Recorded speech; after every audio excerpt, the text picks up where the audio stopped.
بسم اللہ الرحمن الرحیم۔ السلام علیکم ورحمۃ اللہ وبرکاتہ۔ الحمد للہ وکفی وسلام علی عبادہ الذین اصطفی، اما بعد۔ حاضرین و ناظرین، یہ درس نمبر 1271 ہے اور آج سورہ طٰہٰ کی صرف ایک آیت کی تلاوت اور تشریح کی جائے گی، آیت نمبر 130 چلیے سب سے پہلے ہم اس آیت کی تلاوت کرتے ہیں، لفظی ترجمے اور ترجمے کے بعد تشریح کرتے ہیں۔ اعوذ باللہ من الشیطان الرجیم، بسم اللہ الرحمن الرحیم، فاصبر علی ما یقولون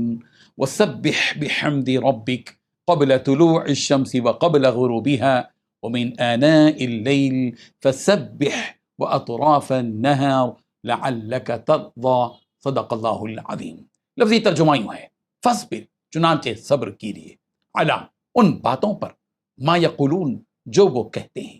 وسبح، اور تسبیح کے لیے، بحمد ربک، اپنے رب کی حمد کے ساتھ، قبل طلوع الشمس، طلوع آفتاب سے پہلے، وقبل غروبها، اور اس کے غروب ہونے سے پہلے، ومن آناء اللیل، اور رات کے کچھ اوقات میں، فسبح، پس تسبیح کے لیے، واطراف النہار، اور دن کے دونوں حصوں میں، لعلک ترضی، تاکہ آپ راضی ہو جائیں۔ ترجمہ یوں ہے، لہذا اے پیغمبر، یہ لوگ جو باتیں کرتے ہیں آپ ان پر صبر کیجیے، اور سورج نکلنے سے پہلے اور اس کے غروب سے پہلے اپنے رب کی تسبیح اور حمد کرتے رہیے، اور رات کے اوقات میں بھی تسبیح کیجیے، اور دن کے کناروں میں بھی، تاکہ آپ خوش ہو جاؤ۔ اس آیت میں 4 باتیں بتلائی گئی ہیں۔ پہلی بات، اے پیغمبر، یہ لوگ جو باتیں کرتے ہیں آپ ان پر صبر کیجیے۔ دوسری بات، سورج نکلنے سے پہلے اور اس کے غروب سے پہلے اپنے رب کی تسبیح اور حمد کرتے رہیے۔ تیسری بات، رات کے اوقات میں بھی تسبیح کیجیے۔ چوتھی بات، دن کی کناروں میں بھی تسبیح کیجیے، تاکہ تم خوش ہو جاؤ۔ بزرگان محترم، رسول رحمت صلی اللہ علیہ وسلم کو یہاں یہ حکم دیا جا رہا ہے کہ پیغمبر، آپ لوگوں کی باتوں پر صبر کیجیے۔ اللہ کی آیتوں کے انکار کرنے والے اور جھٹلانے والے آپ کے سلسلے میں جتنی باتیں کہتے ہیں،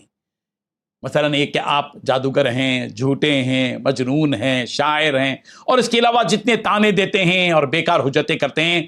یقیناً آپ کو ان باتوں سے تکلیف ہوتی ہے، آپ کا دل ٹوٹتا ہے، آپ کبیدہ خاطر ہوتے ہیں، آپ دل شکستہ ہو جاتے ہیں، دل برداشتہ ہو جاتے ہیں پیغمبر، مگر پیغمبر آپ ان باتوں کی جانب توجہ مت دیجیے اور ان کی باتوں پر دل برداشتہ مت ہو۔ اگر ہم ان مجرموں کی باتوں پر آج عذاب نہیں دے رہے ہیں تو اس کا یہ مطلب نہیں ہے کہ ان کو سزا ہی نہیں دی جائے گی،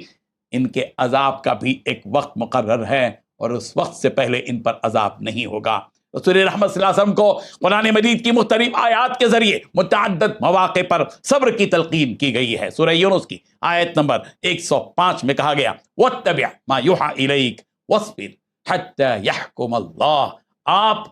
اس کی اتباع کرتے رہیے جو کچھ آپ کے پاس وہی بھیجی جاتی ہے، اور صبر کیجیے یہاں تک کہ اللہ فیصلہ کر دے۔ سورہ ہود کی آیت نمبر 115 میں کہا گیا، وَاصْبِرْ فَإِنَّ اللَّهَ لَا يُضِيعُ أَجْرَ الْمُحْسِنِينَ، آپ صبر کرتے رہیے، یقیناً اللہ تعالیٰ نیکی کرنے والوں کا اجر ضائع نہیں کرتے۔ سورۃ النحل کی آیت نمبر 127 میں کہا گیا،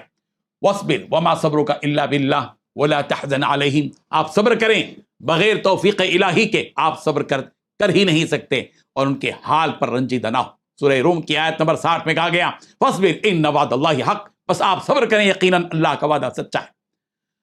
رسول رحمت صلی اللہ علیہ وسلم کو مخالفین کی مخالفت کی جانب توجہ دینے کے بجائے جہاں صبر کرنے کا حکم دیا گیا، وہیں یہ حکم بھی دیا گیا کہ پیغمبر آپ اپنے پروردگار کی تسبیح میں لگے رہیے، اس کی حمد بیان کرنے میں لگے رہیے، اس کا شکر ادا کیجیے، سورج کے طلوع ہونے سے پہلے بھی، یعنی فجر کی نماز ادا کیجیے، اور سورج کے غروب ہونے کے بعد بھی، یعنی ظہر اور عصر کی نماز ادا کیجیے، اور رات کے اوقات میں بھی، یعنی مغرب اور عشاء کی نماز پڑھیے اور تہجد کی نماز پڑھیے، اور اللہ کی تسبیح اور اس کی حمد اس نیت سے بیان کیجیے کہ آپ اللہ کی رضامندی اور خوشنودی حاصل کر سکیں، جیسا کہ سورۃ الضحیٰ میں کہا گیا، وَلَسَوْفَ يُعْطِيكَ رَبُّكَ فَتَرْضَىٰ،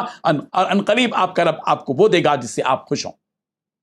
اللہ تبارک و تعالیٰ نے رسول رحمت صلی اللہ علیہ وسلم کو جس طرح صبر کرنے کا حکم دیا متعدد مقامات پر، مواقع پر، اسی طرح رب ذوالجلال کی تسبیح کرنے اور اس کی حمد بیان کرنے کا حکم بھی متعدد مواقع پر دیا گیا ہے۔ چنانچہ سورہ ہجر کی آیت نمبر 98 میں کہا گیا، فَسَبِّحْ بِحَمْدِ رَبِّكَ، بس آپ اپنے پروردگار کی تسبیح اور حمد بیان کیجیے۔ سورۃ الفرقان کی آیت نمبر 58 میں کہا گیا، وَتَوَكَّلْ عَلَى الْحَيِّ الَّذِي لَا يَمُوتُ وَسَبِّحْ بِحَمْدِهِ،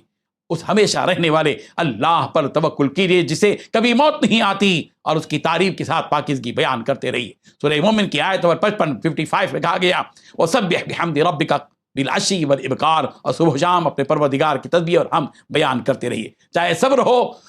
یا تسبیح و تحمید ہو، اللہ تعالیٰ کی رضامندی مقدم ہونا چاہیے۔ بندے کے ہر عمل کا حقیقی مقصد اللہ تعالیٰ کی رضامندی اور خوشنودی ہوتی ہے کہ میرا پروردگار مجھ سے راضی اور خوش ہو جائے۔ میں نماز اس لیے پڑھتا ہوں تاکہ میرا رب خوش ہو، میں تلاوت اس لیے کرتا ہوں تاکہ میرا رب راضی اور خوش ہو، میں صبر اس لیے کرتا ہوں تاکہ میرا پروردگار مجھ سے راضی ہو، میں روزہ اس لیے رکھتا ہوں تاکہ میرا پروردگار مجھ سے راضی ہو، میں حج اور عمرہ اس لیے کرتا ہوں تاکہ میرا پروردگار مجھ سے راضی ہو، میں اللہ کی راہ میں خرچ کرتا ہوں تاکہ میرا رب مجھ سے راضی اور خوش ہو۔ صحیح مسلم کی روایت ہے، رسول رحمت صلی اللہ علیہ وسلم نے ارشاد فرمایا اللہ تعالیٰ قیامت کے دن فرمائیں گے اے اہل جنت، جنتی کہیں گے کہ ہمارے پروردگار ہم حاضر ہیں، یہ ہمارے سعادت مندی کی بات ہے کہ پروردگار آپ ہمیں یاد کر رہے ہیں، پکار رہے ہیں۔ اللہ تبارک و تعالیٰ فرمائیں گے کیا تم مجھ سے راضی اور خوش ہو؟ بس وہ جنتی کہیں گے کہ ہمیں کیا ہوا کہ ہم آپ سے راضی نہ ہوں، آپ نے تو ہم کو وہ سب کچھ دیا جو آپ کی مخلوق میں سے کسی کو نہیں دیا گیا۔ بس اللہ تعالیٰ فرمائیں گے میں تم کو اس سے بہتر چیز عطا کروں گا۔ جنتی کہیں گے کہ اس سے بھی بہتر افضل چیز کیا ہو سکتی ہے؟ اللہ تعالیٰ فرمائیں گے میں تم پر اپنی رضامندی اور خوشنودی عطا کرتا ہوں، آج کے بعد سے تم پر کسی بھی قسم کی ناراضگی کا اظہار نہیں کروں گا، میں آج کے بعد سے تم سے ناراض نہیں ہوگا، اب میں نے تمہارے اوپر رضامندی لکھ دی۔ اللہ اکبر، کس قدر خوش نصیب ہیں وہ بندے جو اللہ کی رضامندی کی مہر جن کے اوپر لگا دی جاتی ہے۔ اللہ تعالیٰ ہم سب کو ان کی اس فہرست میں شامل فرما دے، آمین۔ وآخر دعوانا ان الحمد للہ۔